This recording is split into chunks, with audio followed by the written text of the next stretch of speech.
Boa noite. Boa noite. Hoje, 15 de março de 2025, se completa 40 anos do fim de uma das eras mais alarmantes da história brasileira. Há 40 anos atrás, a ditadura militar, presente por décadas, se encerrou. Quando começou? Como começou? O que aconteceu? Iremos responder tudo e de uma maneira resumida nessa edição especial de nosso programa, 40 anos da volta da liberdade.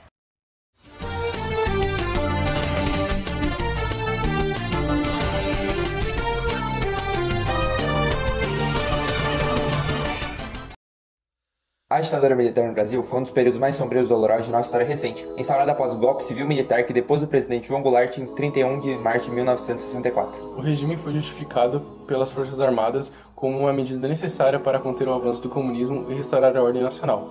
Na prática, o que se seguiu foi um governo autoritário, marcado pela repressão política, pela censura e pela violação sistemática dos direitos humanos. Sob o discurso de salvar a pátria, o Estado silenciou a sociedade. Logo nos primeiros anos, o Congresso Nacional foi fechado, os partidos políticos foram extintos e os direitos civis suspensos. Foram criados os atos institucionais, que deram aos presidentes militares poderes quase absolutos. O mais duro deles, o Ato Institucional número 5, AI-5, decretado em 1968, permitiu a prisão sem mandato judicial, cassou mandatos parlamentares e institucionalizou a censura à imprensa.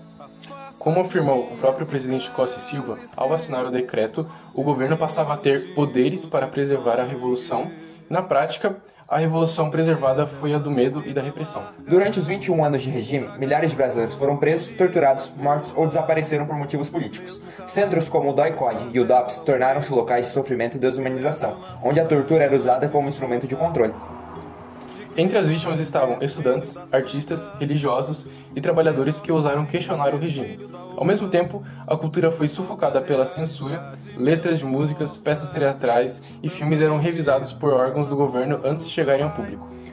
Canções como Cálice, de Chico Buarque e Gilberto Gil, sintetizaram a dor e o silêncio do período, com versos que pediam: Pai, afasta de mim esse cálice de vinho tinto de sangue. Mesmo diante da repressão, a resistência encontrou forma de se manifestar. O movimento estudantil se organizou. Artistas denunciaram a violência em metáforas e obras simbólicas, e grupos de guerrilha tentaram enfrentar o poder militar.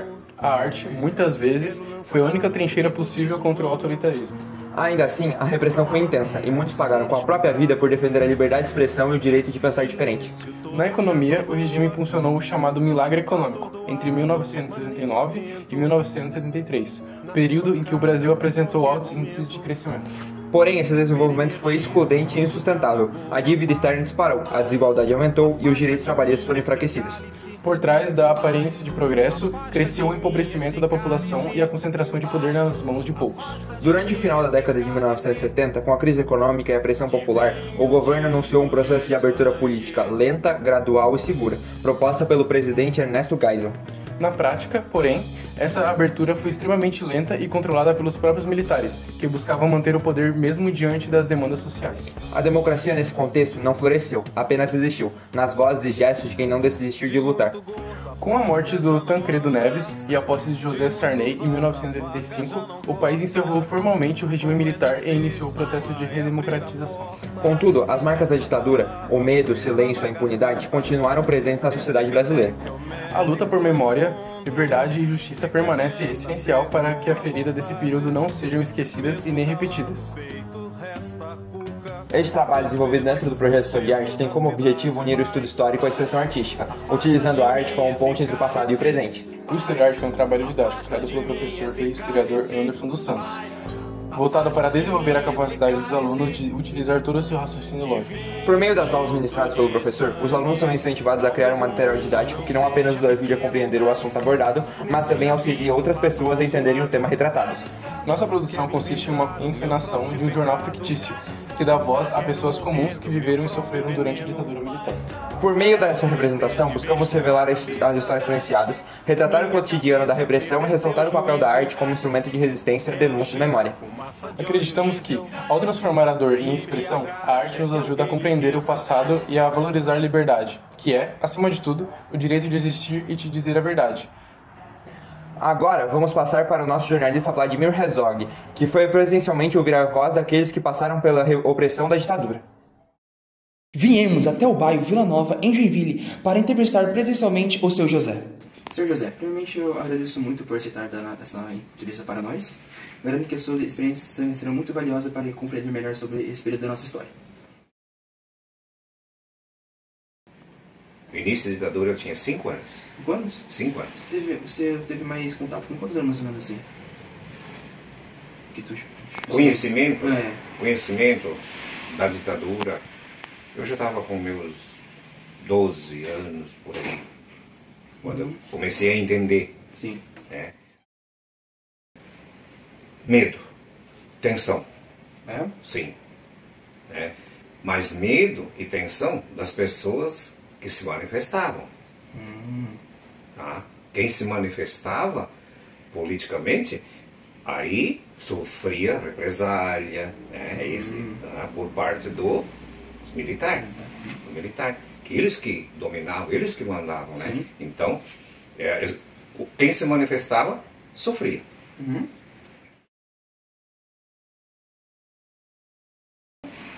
Não. Não tinha liberdade. Por quê? Nós, simples, popular, tá? Não era perseguido. Agora, quem estava nos meios de comunicação, tá? Nos meios políticos, era tudo limitado. Não podia se manifestar publicamente porque sofria as represálias. Muita gente, muitos políticos, muitos jornalistas morreram assassinados nessa época.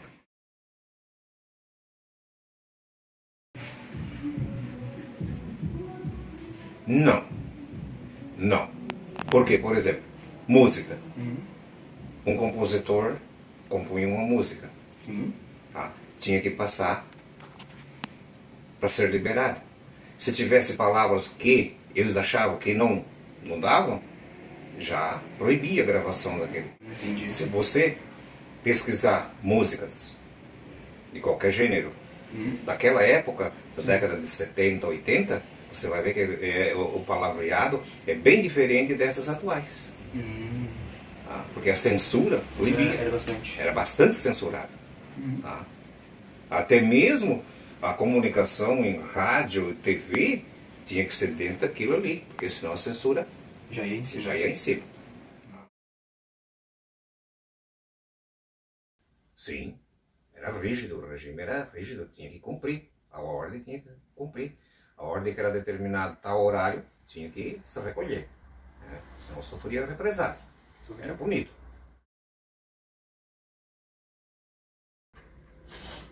Sofrido. Sofrido? Por quê?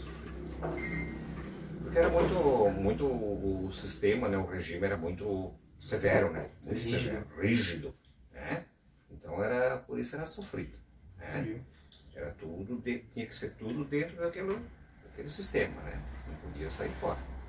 Tinha que seguir aquilo ali que eles determinavam e pronto, né? Então, sabe como é que é, né? O exército, as leis militares é rígida, né? Então, entendido. Muito obrigado por ter participado. É isso. Espero ter colaborado com vocês. Colaboraram. Que tenha proveito. Aproveitamos bastante. Tenha proveito. Muito obrigado. Por nada. Muito triste essa época. E agora nós concluímos que o estudo da ditadura militar revela a profundidade das consequências de um regime autoritário e a fragilidade da liberdade quando submetida a um poder absoluto. Ao revisitar esse período, torna-se evidente como a censura, a repressão e a violência marcaram vidas, silenciaram vozes e moldaram a memória coletiva do Brasil. Compreender esses acontecimentos não é apenas um exercício acadêmico, é uma forma de preservar a memória e evitar que os erros do passado se repitam, lembrando que um povo que não conhece sua história está afadado a repeti-la inúmeras vezes. O projeto Historiarte possibilitou que o conhecimento histórico se transformasse em uma experiência vivencial e criativa. Por meio da encenação de um jornal fictício, os alunos puderam dar voz às pessoas que viveram sob a ditadura militar, traduzindo fatos históricos em narrativa e expressão artística. Entre os desafios enfrentados estiveram a complexidade do tema, lidar com episódios dolorosos e equilibrar precisão histórica com liberdade criativa. Apesar disso, os resultados superaram expectativas, permitindo reflexões críticas, desenvolvimento da empatia e a criação de uma obra que comunica história, emoção e memória de forma envolvente. É importante lembrar que esse trabalho só existe porque não vivemos numa ditadura. Caso contrário, já teríamos sido chamados a dar depoimento. Essa constatação evidencia que a liberdade que hoje possuímos para estudar, questionar e expressar ideias, mostrando a diferença entre o silêncio imposto no passado e o diálogo possível no presente.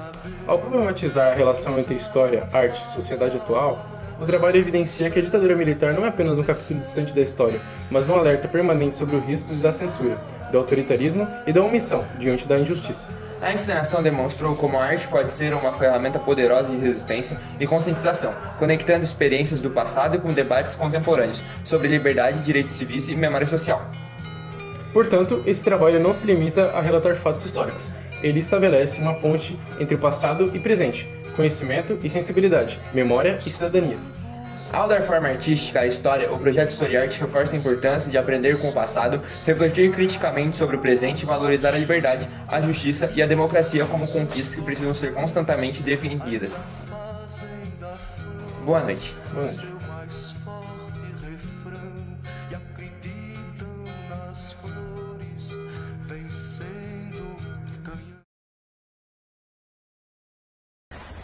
Bom, nós queremos agradecer ao professor Anderson por ter nos proporcionado tantos momentos, tantas histórias, porque além de ser um trabalho, o StoryArt sempre vai ser um momento de se reunir com amigos.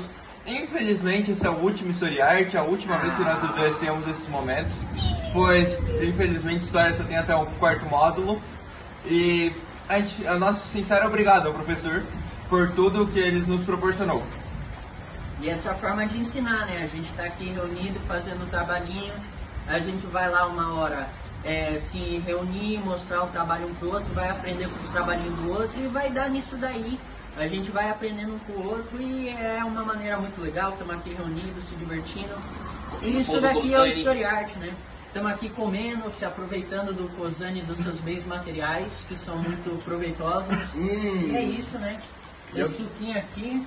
E é o trabalho mais legal que tem para se fazer em todas as disciplinas da escola. História. Porque a gente está sempre reunido aqui, se divertindo. Sempre guarda um dia do semestre para vir aqui fazer StoryArt. E agora não tem mais, né? Fazer o quê? Mas é isso aí. Agradecer pelos bons momentos e ficar feliz pelo que aconteceu, né? E é isso aí. E segundo o Maurício, esse é o melhor suco de limão da vida dele. Melhor. É isso. Come.